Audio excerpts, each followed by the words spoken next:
Selamat siang, kami dari kelompok 5 akan membahas tentang course preparation.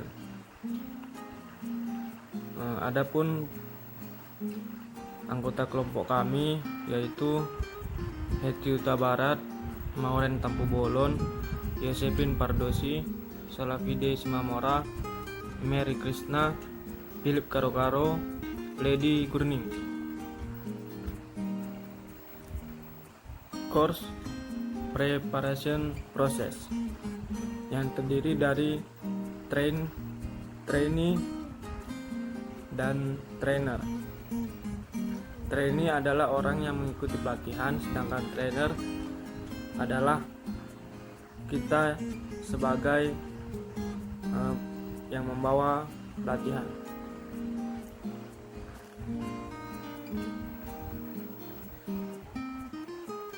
Trainee membahas tentang ada dua, yaitu siswa mengerjakan pekerjaan awal dan siswa bertemu manajer untuk membahas ekspektasi terhadap pelatihan.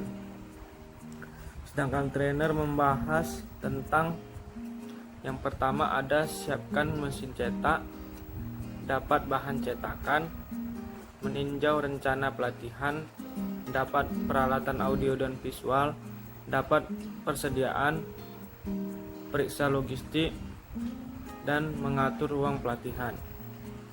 1. Persiapan trainee. Yang pertama itu karyawan menjalani prakerja. Alasan untuk melakukan prakerja adalah untuk mempersingkat waktu yang diperlukan untuk melakukan pelatihan.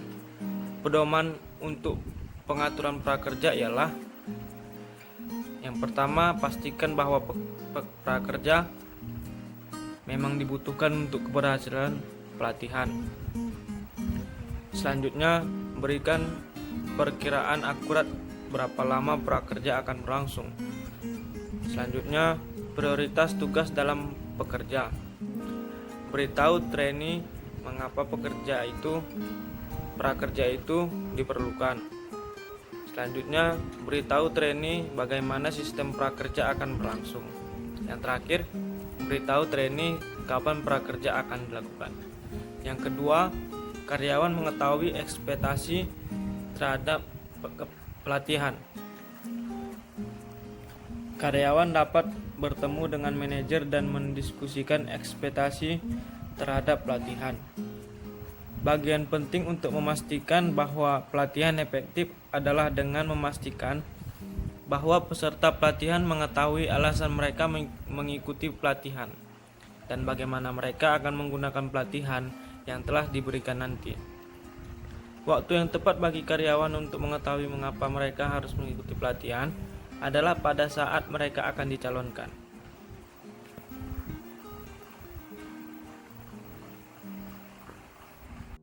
Baik, saya akan melanjutkan presentasinya. Saya Yosepin Anggreni Pardosi, NPM 189069. Saat ini saya akan menjelaskan tentang persiapan trainer, yaitu yang pertama untuk menyiapkan mesin cetak. Saat ini metode terbaik untuk menghasilkan bahan dalam sebuah pelatihan adalah dengan membuat salinan dari mesin cetak yang telah diproduksi secara elektronik. Sebagian besar berkas-berkas yang dibutuhkan selama pelatihan akan disiapkan secara elektronik. Tetapi berkas-berkas tersebut tidak akan dicetak seluruhnya ke dalam kertas sampai seluruh prosesnya nanti. Dokumen juga yang telah dicetak atau dikenal sebagai hard copy akan kita butuhkan sebagai pegangan kita untuk beberapa waktu selama pelatihan berlangsung. Salah satu keuntungan utama memiliki mesin cetak adalah kemudahannya dalam merevisi atau memodifikasi. Nah, dengan hal ini Anda tetap dapat menghasilkan materi meskipun seluruh sistem komputer telah mati, karena Anda dapat menemukan mesin kopi atau mesin fotokopi di hampir setiap kantor yang Anda temukan.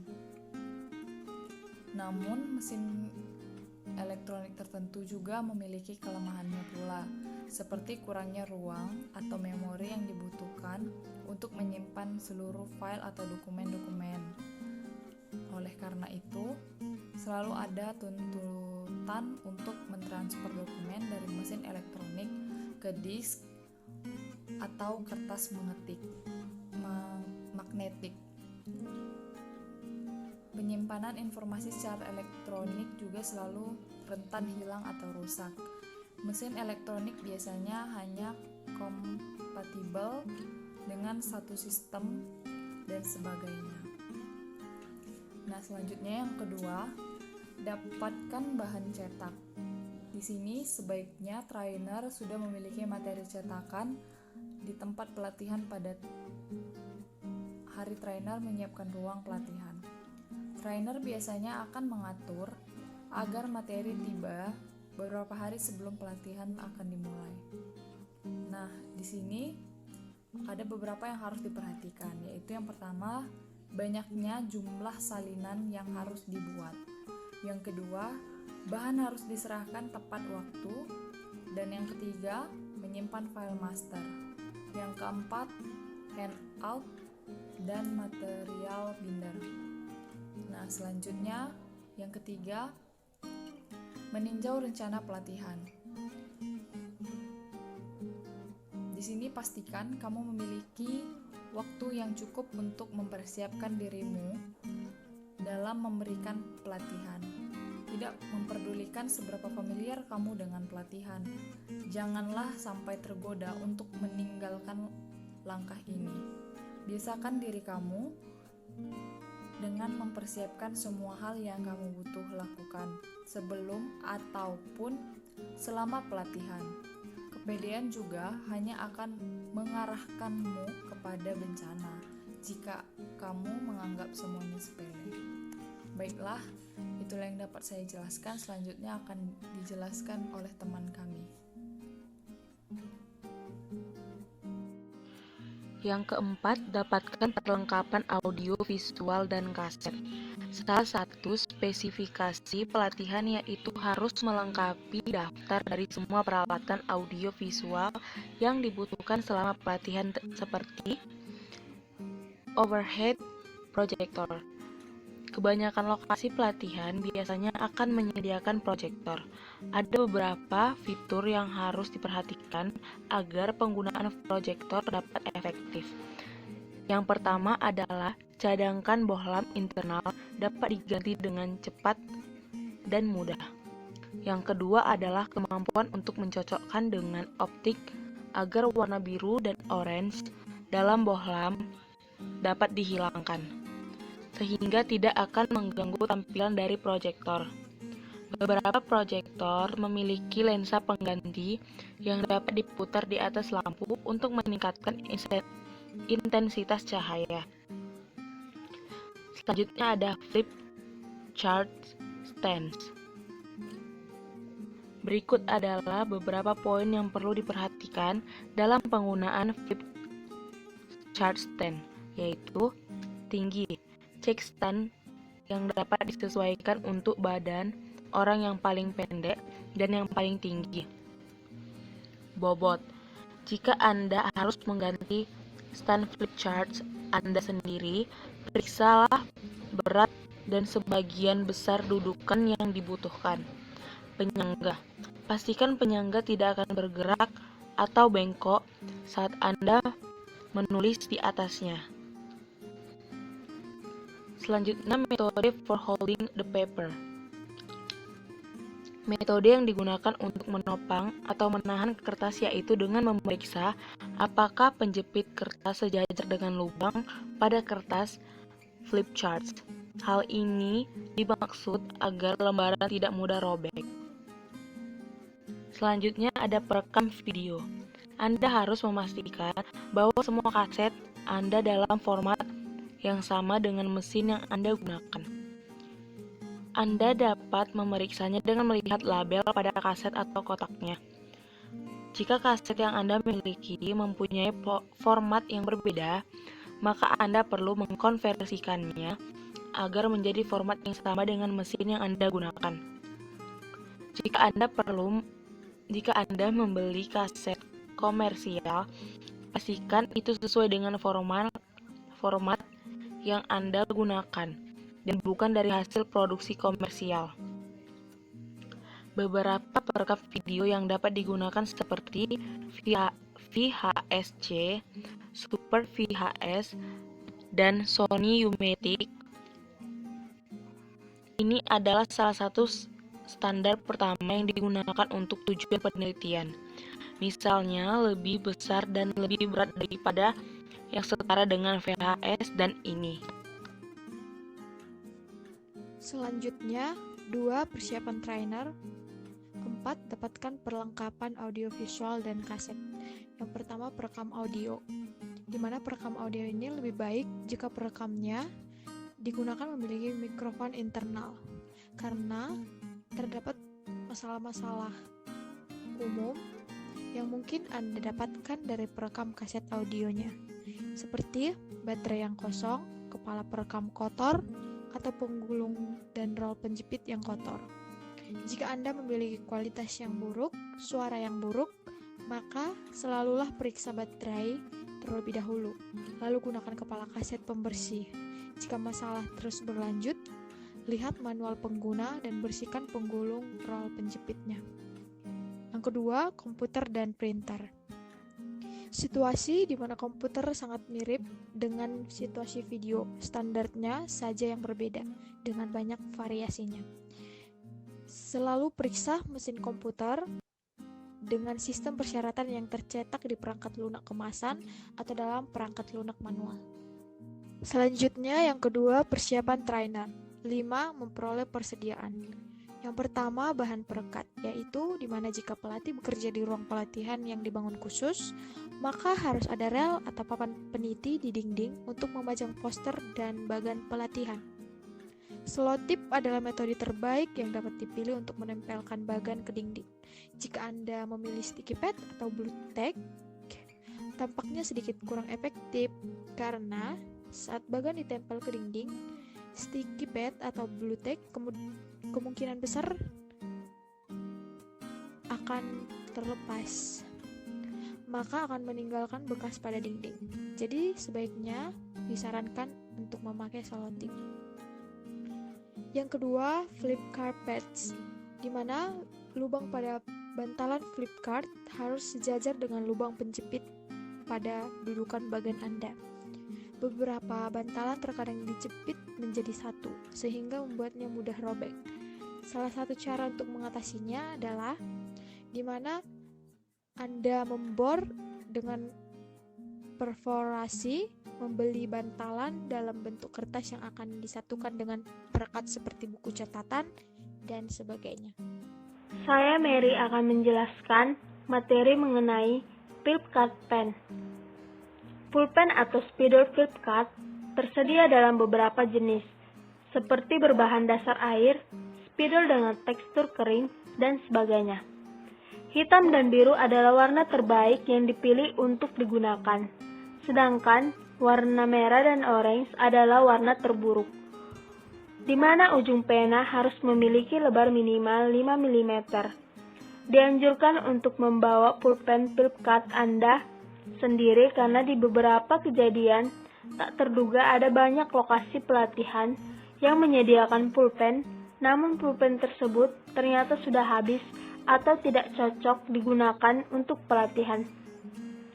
Maka dari itu, trainer harus mempersiapkan flip card-nya sendiri pada saat melakukan pelatihan. Selanjutnya yaitu pena proyektor di atas kepala.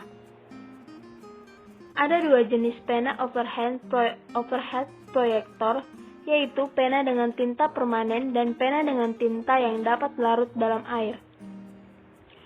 Pena dengan ujung sedang biasanya memiliki ketebalan yang paling berguna, tetapi Anda mungkin akan menemukan bahwa Anda juga akan membutuhkan satu set pena yang bagus. Warna merah, biru, hijau, dan hitam merupakan warna-warna yang menonjol dengan baik di slide. Gunakan pena permanen jika Anda tidak ingin tulisan Anda luntur. Gunakan pena yang larut dalam air, di mana itu akan berguna jika Anda ingin melakukan koreksi. Selanjutnya yaitu 6. Memeriksa logistik pelatihan. Yang pertama yaitu spesifikasi pelatihan. Ingat persis apa yang harus disiapkan untuk pelatihan. Ada beberapa detail yang perlu Anda ingat yaitu 1. Berapa banyak ruang sindikat yang perlu dibutuhkan untuk pelatihan ini? 2. Kapan waktunya atau jam berapa kopi break akan diberikan? 3. Kapan waktu mulai dan berakhir? 4. Video apa yang perlu kita butuhkan untuk pelatihan? Selanjutnya yaitu Red List. Pelatihan yang memiliki logistik kompleks memerlukan kesamaan dengan spesifikasi pelatihan, yaitu memilih daftar periksa untuk setiap modulnya. Daftar periksa ini akan merinci item yang perlu Anda persiapkan atau dapatkan untuk modul pelatihan. Red List hanya untuk dilihat oleh pelatih. Hal ini dikarenakan Red List terlalu rinci untuk ditampilkan kepada para peserta pelatihan. Selanjutnya akan dilanjutkan oleh teman saya. Selanjutnya, rencana tempat duduk. Ketika peserta pelatih bertanya kepada pelatih bagaimana pelatih mengatur posisi tempat duduk, mereka merasa kecewa karena berpikir metode yang dilakukan memiliki kesederhanaan kriteria, atau mereka menduga bahwa pelatih menggunakan beberapa metode psikologis yang kompleks. Ada dua pendekatan dasar untuk menempatkan orang di lapangan. Yang pertama adalah meminta mereka duduk di sebelah seseorang yang mereka kenal, dan yang kedua adalah meminta mereka duduk di sebelah seseorang yang tidak mereka kenal sama sekali. Salah satu keuntungan dari mengatur tempat duduk tentunya adalah kesempatan untuk bertemu dengan orang-orang dengan latar belakang yang berbeda. Untuk mengembangkan ini, pelatih sering mengatur tempat duduk sehingga para peserta pelatihan duduk di sebelah seseorang yang tidak mereka kenal. Jika pelatihan dimaksudkan untuk membangun tim, maka pelatih akan meminta peserta untuk duduk dalam kelompok kerja alami mereka.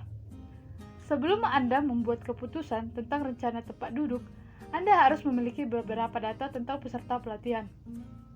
Pada formulir pendaftaran terdapat informasi yang menunjukkan apakah para peserta saling mengenal. Perhatikan apakah mereka bekerja di lokasi yang sama, merupakan bagian dari organisasi yang sama, atau bekerja untuk manajer yang sama. Meskipun pendekatan ini bukanlah pengukur untuk pengetahuan lokal, sehingga ia memiliki tingkat keberhasilan yang tinggi.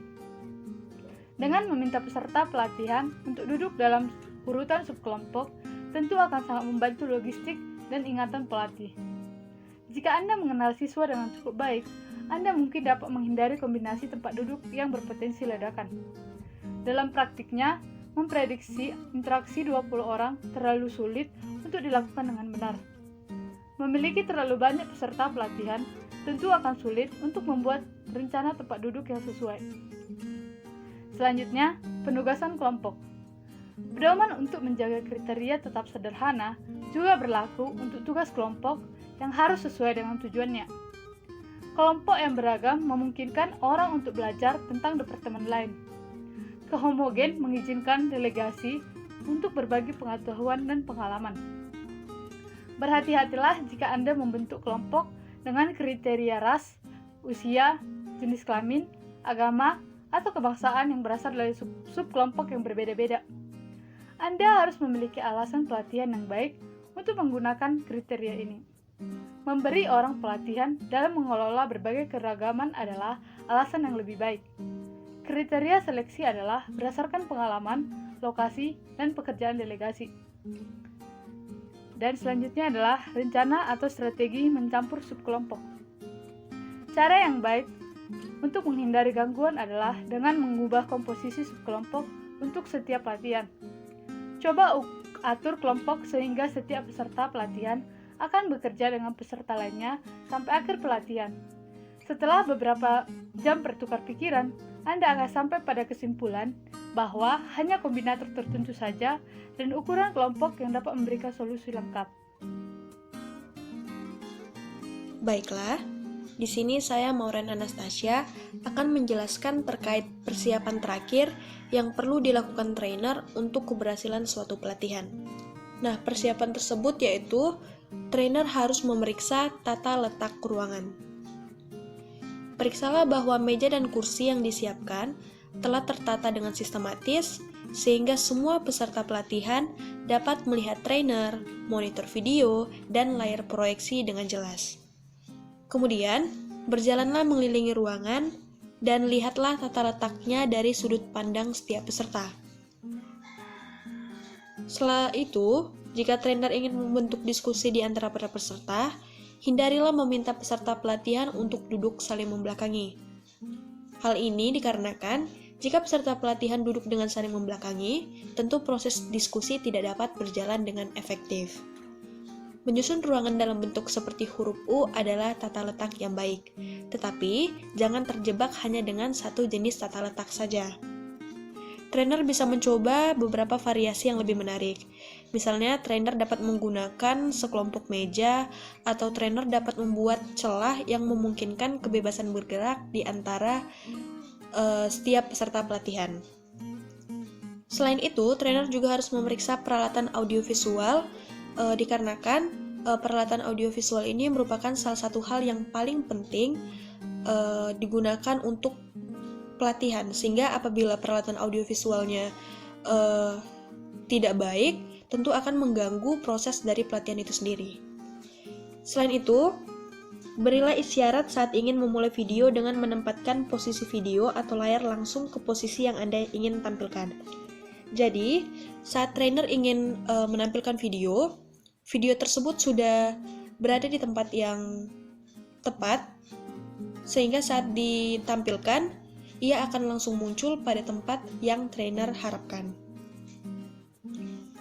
Nah, berikut ini juga ada beberapa hal yang juga harus diperhatikan dalam tata letaknya untuk kelangsungan keberhasilan pelatihan. Yang pertama ada materi siswa. Letaklah penjilid, pena, pensil, dan penghapus yang akan digunakan peserta di atas meja. Gunakan juga kesempatan ini untuk melakukan pemeriksaan kualitas akhir pada materi. Letakkan handout di tempat yang mudah diakses. Jadi pada kesempatan ini, trainer harus memastikan bahwa semua peralatan yang dibutuhkan peserta dalam pelatihan sudah tertata dengan baik di atas meja. Selain itu, materi yang juga akan digunakan selama pelatihan, trainer pada kesempatan ini, trainer juga dapat memeriksanya apakah materi tersebut sudah baik, sudah tepat, dan trainer juga dapat mengatur tata letak handout atau modul tersebut, sehingga saat trainer ingin menggunakannya, trainer tidak akan kesulitan untuk mencari materi tersebut, sehingga pelatihan tersebut dapat berjalan efektif dan tidak memakan waktu yang sia-sia. Selain itu, yang harus juga diperhatikan yaitu papan nama. Papan nama ini, atau bisa secara sederhananya bed nama, juga sangat penting selama pelatihan. Hal ini supaya trainer dapat mengetahui dan mengingat nama peserta pelatihan. Preferensi Anda adalah mendapatkan nama yang sudah terisi di plat nama. Hal ini memungkinkan trainer untuk memutuskan di mana peserta pelatihan akan duduk, dan itu juga akan membuat peserta pelatihan merasa diharapkan ketika mereka mulai masuk ke dalam ruangan pelatihan. Selanjutnya yang harus diperhatikan juga yaitu prepare syndicate rooms. Kunjungi ruangan sindikat untuk memastikan bahwa grafik dinding yang benar telah dipasang.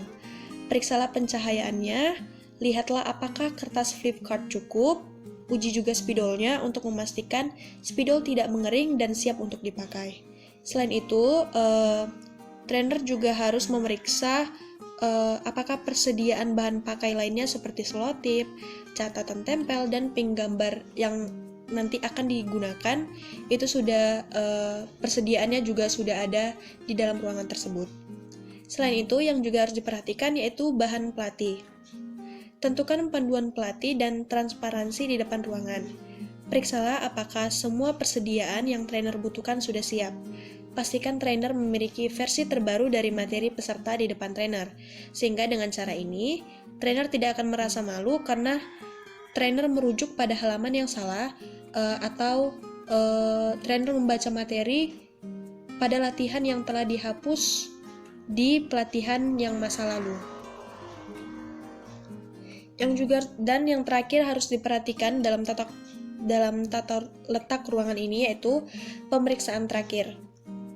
Jika trainer telah merasa selesai menyiapkan seluruh ruangan, luangkan waktu sejenak untuk melihat sekeliling ruangan dan memeriksa apakah semuanya sudah siap.